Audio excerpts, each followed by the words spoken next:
beberapa hal.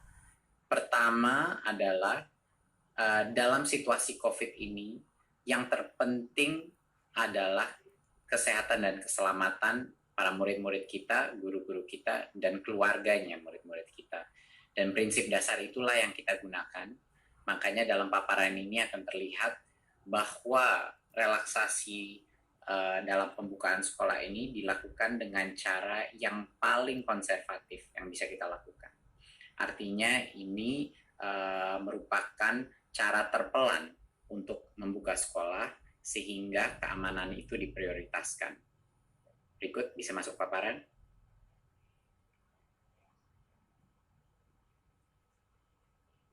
Ya, terima kasih. Berikutnya. Ya, prinsip utama di masa pandemi adalah kesehatan dan keselamatan, itu nomor satu. Memang banyak yang dikorbankan dengan adanya sekolah ini belajar dari rumah, banyak yang mungkin tidak kualitas pembelajaran ada yang dikorbankan, dan juga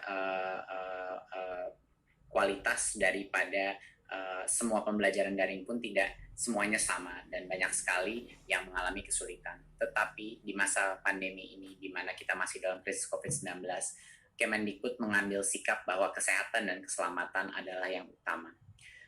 Dan itu akan terlihat dengan strategi kita ke depannya. Berikut. Ya, sekarang kita masuk kepada pendidikan anak usia dini, dasar, dan menengah. Rencana ke depannya. Seperti yang saya telah informasikan sebelumnya, tahun ajaran 2020 dan 2021 itu tidak berubah jadwalnya, tetap saja pada bulan Juli 2020, ya. Tapi jadwal itu tidak berdampak kepada metode apa pembelajaran yang ada, maupun daring ataupun tatap muka. Jadinya kami tidak mengubah kalender pembelajaran, tetapi kita telah mengambil keputusan di Kemendikbud untuk daerah dengan zona kuning, oranye, dan merah, yaitu zona-zona yang telah didesignasikan oleh gugus tugas yang punya resiko COVID dan penyebaran COVID, itu dilarang saat ini melakukan pembelajaran tatap muka di satuan pendidikan.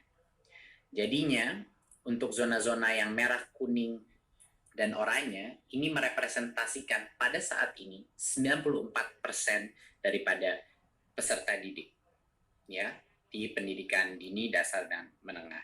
94% daripada peserta didik kita tidak diperkenankan untuk melakukan pembelajaran tatap muka. Jadinya masih belajar dari seperti yang saya paparkan tadi, hanya pertama harus zona hijau, dan itu penetapannya ada di gugus tugas, dan nanti akan diperjelaskan juga dengan kepala gugus tugas apa yang dimaksudkan zona hijau, kuning, dan oranye. Jadi pertama, kabupaten kota itu harus zona hijau. Kedua, Pemda harus memberikan izin, jadi Pemdanya pun harus setuju.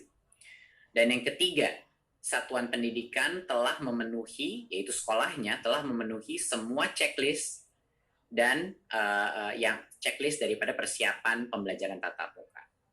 Pada saat ini semua tiga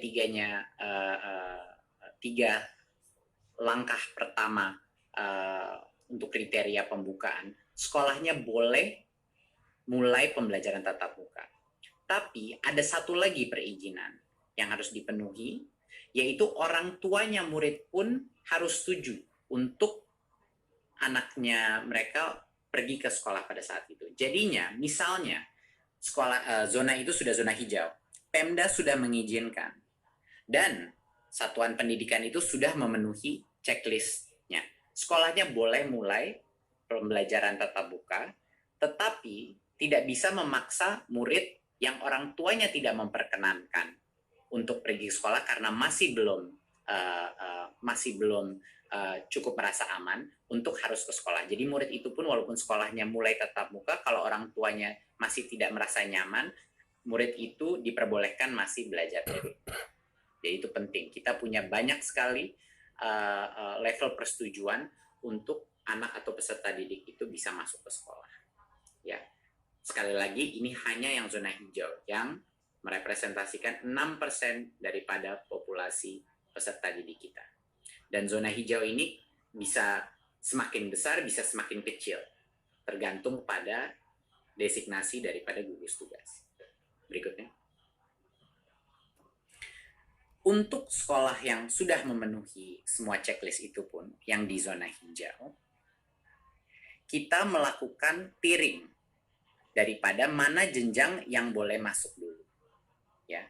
Jadinya untuk bulan pertama, pada saat itu checklist sudah terpenuhi, hanya diperkenankan SMA, SMK, dan SMP. Jadi hanya yang level lebih menengah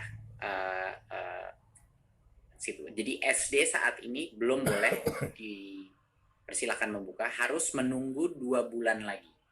Ya, jadinya untuk yang paling awal pun hanya level SMP ke atas yang boleh. Baru setelah 2 bulan, kalau semuanya masih oke dan semua masih hijau, baru boleh SD dan SLB yang mulai dibuka. Ya. Mungkin saya koreksi untuk yang tahap 1 adalah SMA, SMK, MA, MAK, SMTK, SMK, dan lain-lain. Ya. Untuk tahap 2 bulan setelah itu baru boleh SD, ya, MI, dan paket dan SLB. PAUD adalah yang paling terakhir dan baru boleh di bulan kelima kalau zona itu masih hijau. Ya. Bulan kelima barulah PAUD boleh memulai belajar dengan tatap muka. Dan kami telah mendapat berbagai macam masukan dan input dari berbagai macam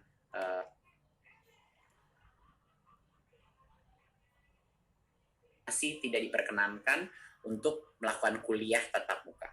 Tidak diperkenankan